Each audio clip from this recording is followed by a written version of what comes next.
stop. Family shop. Think Thayer. Come on, let's get rolling. Come on, let's get moving. Think Thayer.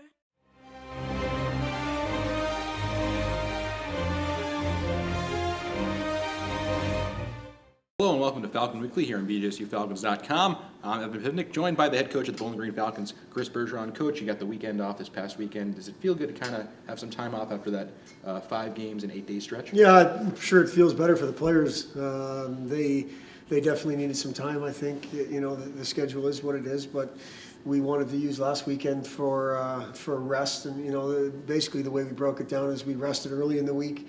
We got after it midweek, and then over the course of the weekend we rested a little bit more. Still working on details, still working on our game. There's lots of improvements to make, but there's not going to be any excuses going to Alaska this weekend. We've had ample time to rest. We've played 5 games. We've tested. We've been tested in terms of playing a bunch of games in a small period of time. So there's no reason that we're not ready to go. And in those 5 games, what did you like and what did you not like? Well, overall, I like the results. I mean, 3-1-1 with only 1 game being at home, I think is pretty good. I don't think we defended well enough, and I don't think our play with the puck is good enough. Those are 2 very general areas, but defensively, I think we've given up too much time and space, and in our play with the puck, we're turning the puck over too much, which means we're defending more than we should be, and not playing in the offensive zone as much as we want to, and then. A very obvious one that I didn't like was the power play. I mean, we're 0 for 15 in 5 games, and that's obviously not going to get it done.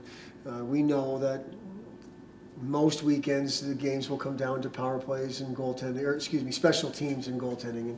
And we need to do better on the power play. There's no doubt about that. Now, how do you go about approaching that, the power play?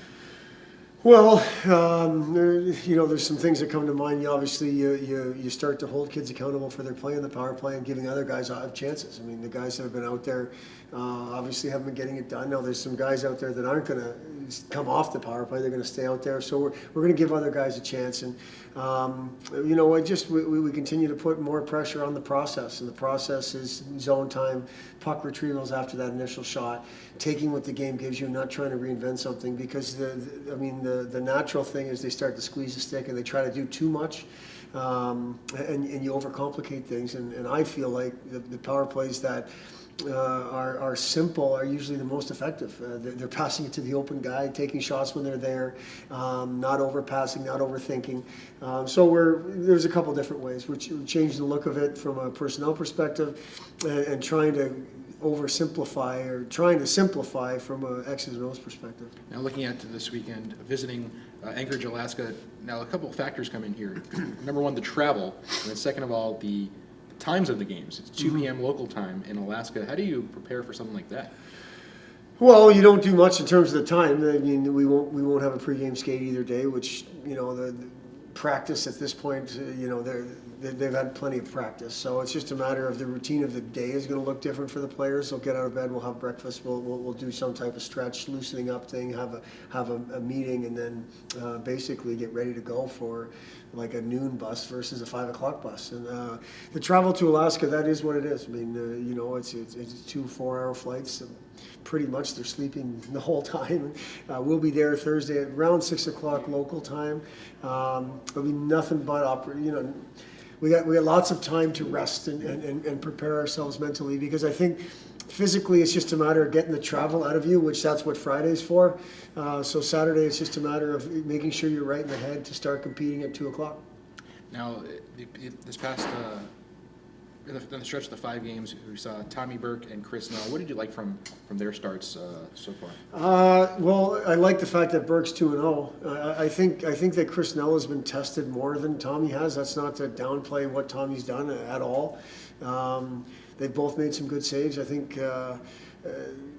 Has there been a bad goal? There hasn't been a lot of bad goals, but there's been a goal that they probably both would like to have back. But overall, they look like they're gaining in confidence. We're trying to raise the bar of what that number 1 looks like. Not that we necessarily need one guy to do it, but we want to raise the overall level of our goaltending. And indications are good, Evan. I mean, now it's going to get hard here the next 4 of the next 6 games are on the road in tough places, just Alaska being Alaska, and then we go to Tech in a couple weeks, and we're going to need those two to be really good, and they know that Thomas Scholl's there if they're not getting the job done. Well, Coach, I appreciate the time. Best of luck this weekend in Alaska, and we'll talk to you next week. Thanks for having me. Appreciate it.